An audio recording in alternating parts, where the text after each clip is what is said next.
Dunyodagi eng baxtsiz ayol ichuvchini ayoli. Chunki u har kuni o'ladi.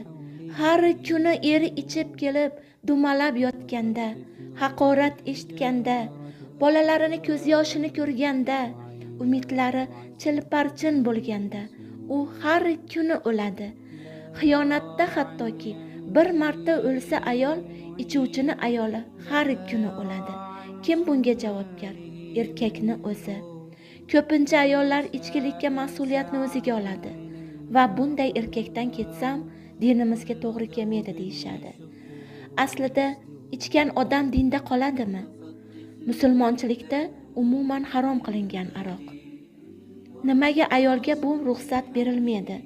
Shuning uchun ichuvchini ayolini bitta mas'uliyati o'zini sog'lig'ini, bolalarini sog'lig'ini va kelajagi uchun bunaqa erkakdan qochish. Qochish deganda tashlab ketish emas, jonini saqlash.